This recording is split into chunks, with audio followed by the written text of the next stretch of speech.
ओम श्री केदारनाथ धाम की अत्यंत विस्तृत पावन कथा। हिमालय की दिव्य श्रृंखलाओं में जहां बादल भी शीश झुकाकर चलते हैं और बर्फ की श्वेत चादर ओढ़े पर्वत तप में लीन रहते हैं, वहीं विराजमान है भगवान शिव के पावन चरण केदारनाथ धाम।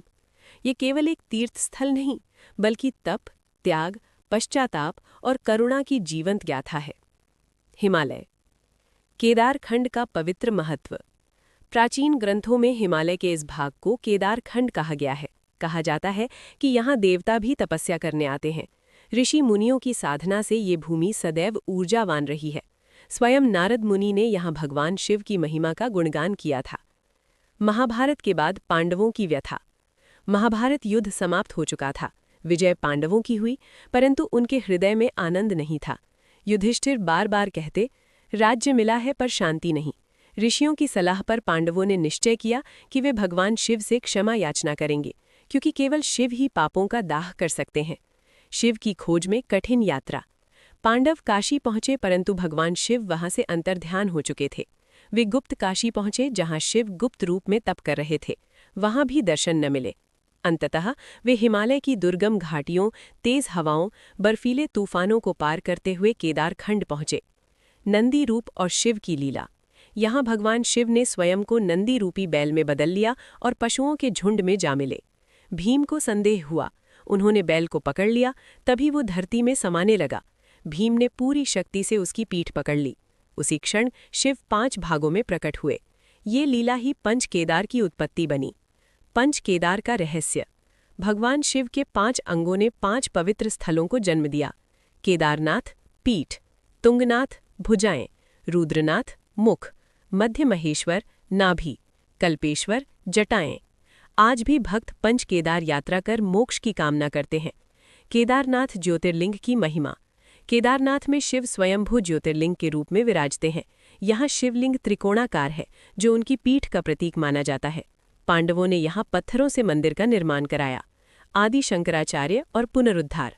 कहा जाता है कि 8वीं शताब्दी में आदि शंकराचार्य ने इस धाम को पुनः प्रतिष्ठित किया। उन्होंने यहीं समाधि ली और पूरे भारत को एक सूत्र में बांधने का कार्य किया। हिम, आपदा और अडिग आस्था। 2013 की भयानक प्रलय में चारों ओर विनाश हुआ, परंतु केदारनाथ मंदिर अडिग खड़ा रहा। विशाल शिला मंदिर के पीछे रुक गई।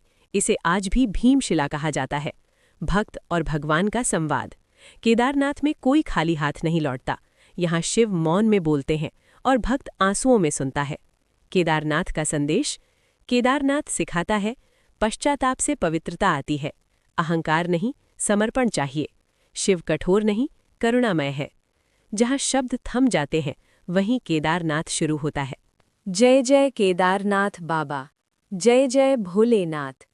हिम शिखरों में वास तुम्हारा, 3 लोक के तुम ही स्वामीनाथ।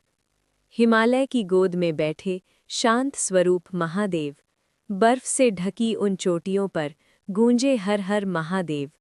मंदाकिनी बहती चरणों में पापों को हर ले जाए। जो भी आए शरण तुम्हारी, भोले उसे अपनाए। जय जय केदारनाथ बाबा, दुख हरने वाले नाथ।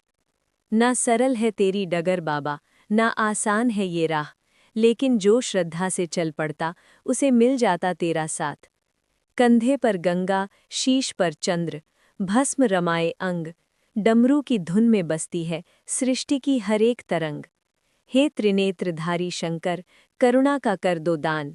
जीवन के अंधियारे पथ में जला दो भक्ति का ज्ञान। पांडव भी आए द्वार तुम्हारे, मोक्ष की खोज में नाथ। पाषाण रूप में दर्शन देकर तुमने ली उनकी परीक्षा साथ। सत्य, तप और त्याग का तू ही तो आधार है। केदारनाथ बाबा, तू ही सच्चा संसार है। जो झुक जाए तेरे चरणों में, मिट जाए उसका अहंकार। भोले, तू ही जीवन नैया का सच्चा खेवनहार। कभी आंधी कभी तूफान आए, डोले जीवन की नाव। एक नाम तेरा लेने से ही मिल जाए मन को ठहराव। केदार की उस चुप्पी में बसता है तेरा संदेश। त्याग, प्रेम और धैर्य ही है मानव जीवन का वेश। हे भोले बाबा केदारनाथ, हम पर भी कर दे कृपा अपार। मन मंदिर में वास करो और मिटा दो जन्मों का भार। जय जय केदारनाथ बाबा, जय जय भोलेनाथ। जब तक सांस चले इस तन में गूंजे हर हर महादेव साथ। हर हर महादेव।